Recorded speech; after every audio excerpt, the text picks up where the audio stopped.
पुढची आणखी एक महत्त्वाची बातमी 21 ऑगस्टला केंद्रीय मंत्रिमंडळाच्या विस्ताराची शक्यता असल्याची माहिती सूत्रांकडून मिळते। धर्मेंद्र प्रधान यांची मंत्रिमंडळामध्ये पुन्हा एंट्री होणार का याकडे सर्वांचं लक्ष लागलंय। दुसरीकडे मुख्यमंत्री म्हणजे राज्याचे मुख्यमंत्री देवेंद्र फडणवीस हे दिल्लीमध्ये जाणार की महाराष्ट्रातच राहणार असा देखील सवाल जो उपस्थित होतोय। मात्र केंद्रामध्ये जाण्याच्या सर्व या चर्चांचं फडणवीसांनी खंडन केलंय। मी महाराष्ट्रातच राहणार असल्याचं फडणवीस म्हणाले।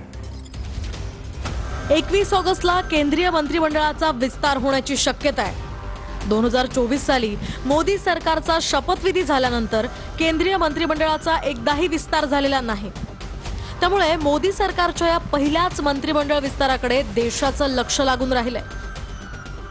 विद्यार्थ्यांच्या आंदोलनामुळे राजीनामा द्यावा लागलेल्या धर्मेंद्र प्रधान यांची मंत्रिमंडळात पुन्हा एंट्री होणार का याकडेही सर्वांचं लक्ष लागलंय। महाराष्ट्राचे मुख्यमंत्री देवेंद्र फडणवीस यांनी दिल्लीत जात पंतप्रधान मोदींची भेट घेतली। त्यानंतर फडणवीस माजी शिक्षण मंत्री धर्मेंद्र प्रधान, निर्मला सीतारमण आणि भूपेंद्र यादव यांनाही भेटले। त्यामुळे फडणवीस केंद्रात जाणार की महाराष्ट्रातच राहणार अशा चर्चा सुरू झाल्यात। केंद्रात जाण्याच्या चर्चांचं फडणवीसांनी खंडन केलंय। मी महाराष्ट्रातच राहणार असल्याचं फडणवीसांनी म्हटलंय। मी दिल्लीत असलो तरी चर्चा होतात, मुंबईत असलो तरी चर्चा होतात। मला असं वाटतं की अनेक रिकामटेकडे लोक आहेत, त्यांना माझ्याबद्दल चर्चा करायला आवडतात, त्यामुळे त्यांना आनंद घेऊ द्या। ज्याला जे तारे तोडायचे आहेत, ज्याला जे फुगे उडवायचे आहेत, ज्याला जी पतंग उडवायची आहे ती पतंग त्यांना उडवू द्या। मी महाराष्ट्रात आहे।